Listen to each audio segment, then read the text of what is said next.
You've brought me many memories, sweetheart.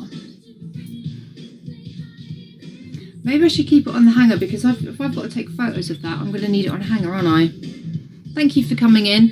I'm just going through my wardrobe and doing a sort, and you need to be honest with me if you think it's nice or not. Andy nearly made me choke. I'll get banned if it isn't like that. And anyway, you'll go blind. You don't want that, mate. Mind you, the irony is that I work with blind people. I remember I went to a stand-up comedy, and the stand-up, he said to me, what do you do? I said, I work with deaf and deaf-blind people. And it really stumped him. He didn't know what to say. So I would love to do that to one of my favourite comedians, which is Jimmy Carr. He says, what do you do? I work with deaf and deaf-blind people. I would just love to know what he would come back with. Silly. So I'm just going to hang this up. I'll pop it over here out the way, because we're going to have to put that on. I've got another one that I'm going to try on while I'm here, if that's okay. It's very similar situation. Oh, you're going blind due to diabetes. That's interesting. I'm very sorry to hear that, but at least you've got the diagnosis and the support that you need. If you're going blind, then you're going to obviously gradually reduce the percentage of vision that you can see with. What you're going to need to do is, you're not going to be able to rely on lip reading necessarily unless your vision is only going to get down to a certain percentage. But if you're going to go completely blind, you need to start learning tactile communication and hands-on communication. So if you can, and if you're interested in knowing how to communicate when you become more blind, definitely learn some basic sign language now. Teach the people around you at the same time. If they loved you that much, they would do it with you. They can learn with you all together, learn some sign language, keep practicing. And then as you reduce sight, you can hold their hands whilst they're signing. Obviously, you'll be able to hear still as well. But just if you're in a situation where, you can't talk or rely on the sound, then at least you've got the signing there. Oh, right, let's try on this other jacket then.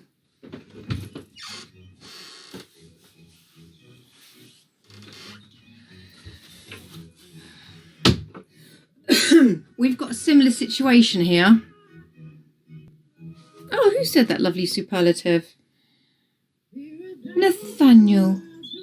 Thank you, Nathaniel. That's a lovely thing to say. How is everybody? Do you mind if I just... I didn't answer, Andy. What did you ask me? Sorry, let me just... Sorry, Andy, I'm 46. I'm an old bag. Hold on. Ask me now. Hello, darling. And remember, I prioritise my fans and super fans. No, I'm 46. But, you'll go far saying lovely things like that. 52, great. 52, that's amazing. Not far off me, mate. us Gen X and previous, proper hardcore. Do you know what happened yesterday? This was so sad. I went into town, and there's young kids. They would have been at 11, 12. I really can't see. I'm going to have to just put this on. I went into town, and there were these kids there, and they would have been about 11, 12. And they all kind of rocked up on their bikes, about 3 or 4 of them. They all just sat down, and some of them went into the store.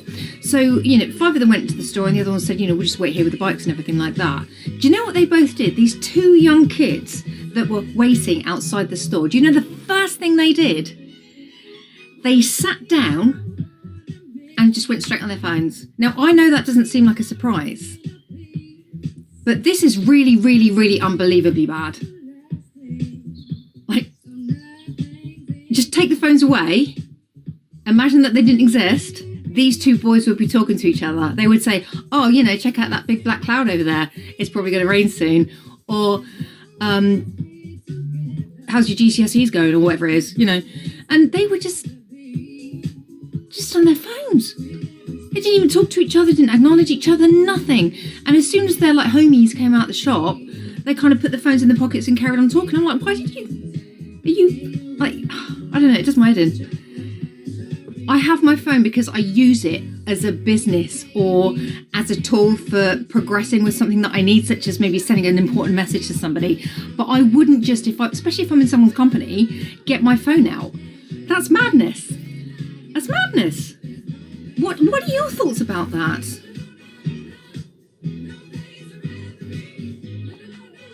What are your thoughts about people just grabbing their phone and just getting it out? Can you, well, look, would you take that into a job interview with you? Would you say, hold on a sec, I'm just going to scroll. Yeah, I'm not going to bother talking to you, even though that we're here together. I'm not going to bother. I get that we're on a TikTok live and I was like, are you telling me that I should talk to my friends? Yeah, if you've just like rocked up on a bike and you haven't seen them and you just want to like say hello. That's mental. We didn't have mobile phones.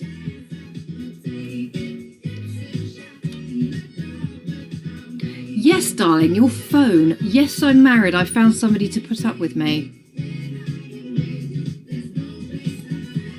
Thank you, Echo Silence AI. I'm absolutely spreading positivity because I just think it's so easy as a go-to to get your phone out.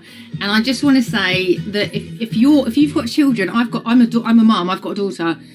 If you've got children, fine, they've got a mobile phone, everything, but just try and understand that they need to be social. You have, and thank you for joining, thank you for following, and thank you for liking my live. Thank you for taking the time out of your own day to not only watch this, but press that button where it likes and the little hearts come up the side, because that tells me that you like my live. When you like my live, the algorithm goes into my favor, and that's what we want. I'm a content creator. I do this for fun, actually. I don't do this for any financial gain whatsoever. I do it because it's so lovely to meet new people, be here and build this community. That's why I do it. Before we had phones, I travelled the world. Thank you, Dad, for my roses. I travelled the world, right? But I don't need to do that anymore. I've swapped shit around. The world can now come to me. How lucky am I? Thanks, Dan. High five.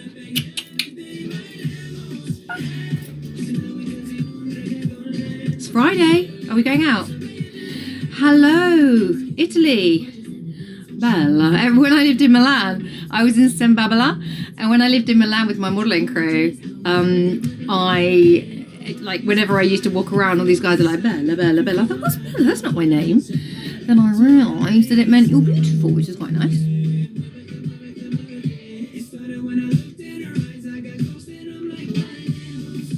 No dregs. Love this coffee. Verona. Nice. Don't think I've been there. Cheers. What's your favourite place to visit while modelling? That